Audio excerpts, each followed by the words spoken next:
જય શ્રી રામ, જય ગૌ માતા।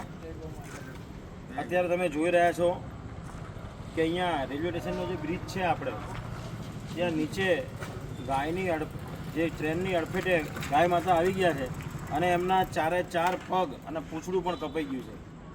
હવે અહીંયા વિરમગામમાં કોઈ એવી હોસ્પિટલ નથી ગૌ માટે કે જ્યાં આપણે ગૌ માતાને લઈ જઈને એમનું ઓપરેશન કરાવી શકીએ, ફ્રેક્ચરના ઓપરેશન કરાવી શકીએ।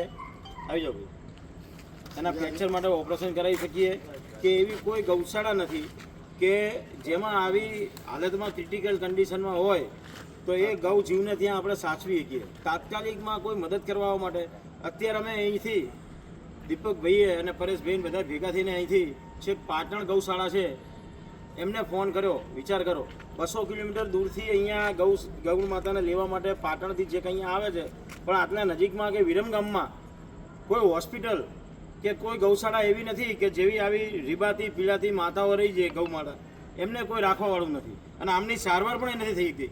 આપ અમારી સરકારી તંત્રને એક નમ્ર અપીલ છે કે ગમે તેમ કરીને ગૌચરની જગ્યા હોય ત્યાં એક ગૌશાળા અને ગૌશાળાના સાથે સાથે હોસ્પિટલ અને આવા ફ્રેક્ચર હોય કે આવી ક્રિટિકલ તકલીફ હોય તો પણ ગૌ માતાને સાચવી શકાય, એના માટે ખાસ અમારી એક અરજ છે કે ગમે તેમ કરીને એક ગૌશાળા અહીંયા ફાળવો। અને તમે પાછળ જોઈ રહ્યા છો આ રેલવે તંત્રની બેદરકારી તમે જોઈ રહ્યા છો।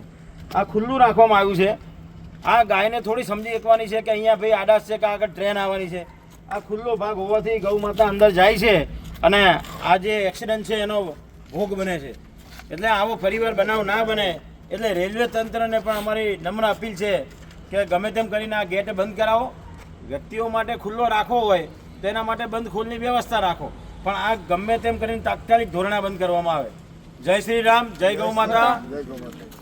રામદૂત હનુમાન કી જય શ્રી રામ, જય કરા વીર બજરંગી,